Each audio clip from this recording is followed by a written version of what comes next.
Here with the head coach, Ryan Warsofsky, and I know that this is for the scouts and the GM to do their work today, but it's kind of your first official event as Sharks head coach. What was that like to experience this and obviously get two great hockey players? Yeah, it's obviously a really important day in our franchise's history. We'll look back at this for 20 years, and I think everyone's excited. There's a lot of energy around the organization, and like you said, we knew we were getting at 1, but what we got at 11 was really important too. So this is exciting. I want to give you a belated congratulations. Thank it's you. not been very long since your introductory press conference, which I love the emotions. I love just you being you. I love the fact that you also mentioned it as the tank by name and didn't call it the arena that it is. What work have you already started in the weeks since then? A lot of communication with our players that are going to be returning. A lot of, trying to build our staff. Those have kind of been the major 2 focuses, and then we'll get to development camp next week, and we'll start putting our staff together and developing, how we want to play and how do we want to put our schedule together through training camp. So just one thing after another. Yeah, I was told firsthand that one of the reasons the Sharks wanted to give you the job is that your players spoke so highly of you and said that's the guy we wanted.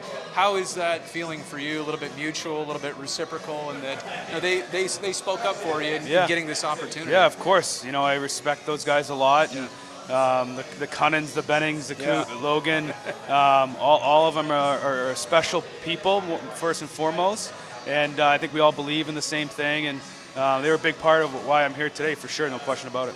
If my math is correct, this will be the 3rd time you've gone from being a team's assistant coach to their head coach, right? Yeah. That's crazy. Yeah. What's the secret? What do you already know about making this leap? Because I don't know that happens for everybody like that.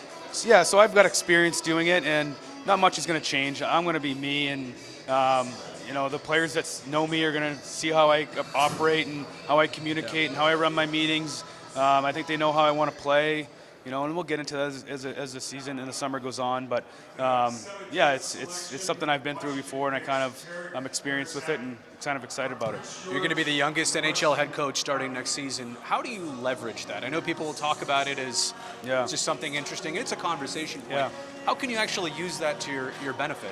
Well, I think I relate really well to this generation that's coming. I understand that there's a lot of outside influences in these players' lives, from social media to agents to family, and it's not just you just put your skates on, your helmet on, your stick, and go out there and score 40 goals. It's a difficult league to play in, and there's a lot of outside influences that we have to be understanding of, and we have to respect that and support these players, and I think I just relate to that generation really well, but I also have a little bit of me of that older generation that helps push and challenge players. You just tell them to stay off social media, right? That's what you tell them about that. Ignore the noise. You're choosing your staff. You're in the process of that right now as we speak. And I know that's a process, but would it benefit you to have somebody else around that's maybe been through the NHL head coaching job before? Or what's 100%. Criteria for you? Yeah, the one coach is going to come in with some experience. It's been around. That's coached for a few different franchises and has been through the different situations that I can lean on a lot. I was just about to say that. I got to lean on him a lot. That and not just. He's going to run the D and the penalty kill, but lean him on for other situations that he's gone through, and that's been a big part of this coaching search. I heard at a practice last year you showed Mario Ferraro how to really bang a one-timer. Like your one tees are better. I don't know about that. That's probably the only thing I got. But as a former college player turned head coach, a coach right out of when you were done playing hockey, it seems to me, if I don't know you back then, but it seems to me like coaching was always in your sights.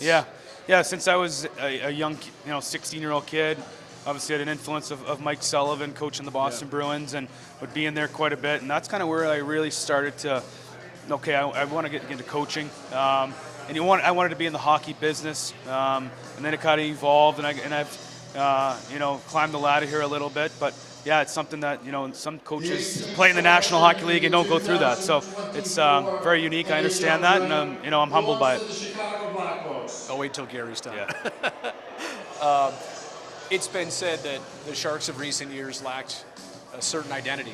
Yeah. And I'm not even going to ask you what that identity might be, and maybe you already know, but how do you go about implementing a certain identity with a team that doesn't have one? Yeah, I think it's obviously going to start in training camp, but it's going to be a process. So this is not going to, they say Rome wasn't built overnight, right? Yeah. So this is going to take some time.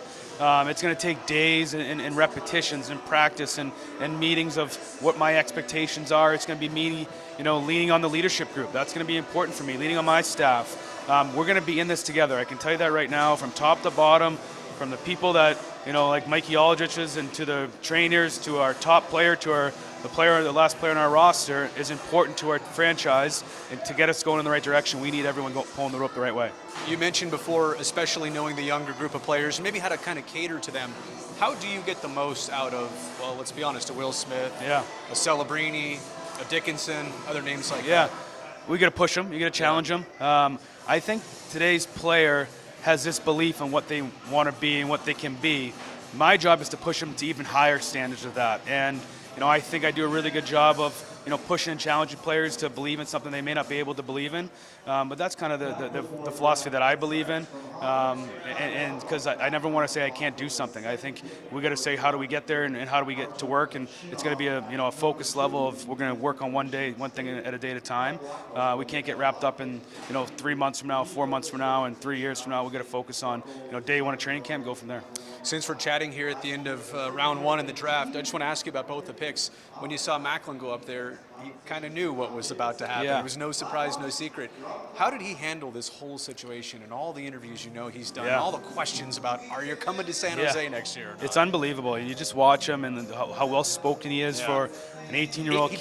Just turned 18-year-old, and I look back and I'm like, when I was 18, I couldn't even, you get all this media, he's got all this, there's a lot going on for him right now, and he needs to take it all in, but obviously he's done a really good job, and there's been a lot of prep for him, I'm sure, but he's a fabulous kid, and he's just such a mature kid. And as for Sam Dickinson, you pick him up with the 11th overall selection, which you didn't even have until a couple days ago. So to make that move, to jump up and have something in mind, and again, I'm not Mike Greer, neither are you, but the idea was maybe the Sharks would go after a D. They got one. It kind of makes it even more special that the sights were set on somebody just like him. Yeah, I think, just being down there, the energy from the table when that selection was, and he was available, was exciting for the scouts. It's their Stanley Cup. These guys put in a lot of work, and I don't think get enough credit. When these teams win Stanley Cups, a lot of that's because of the scouts and the team that they've, put together. That's a 6th-round pick, how important that is in changing the franchise. I've been around Boston. Boston takes Patrice Bergeron in the 2nd round. How much that changed the franchise is incredible. You never know. You just never know with these picks and how important they are to the scouts. It means a lot. Congratulations, 11th head coach in Sharks franchise history. Just watch out for the flying pucks and sticks. I don't want to see you. Let's see you leaking Hopefully again. No more of that. Thank you.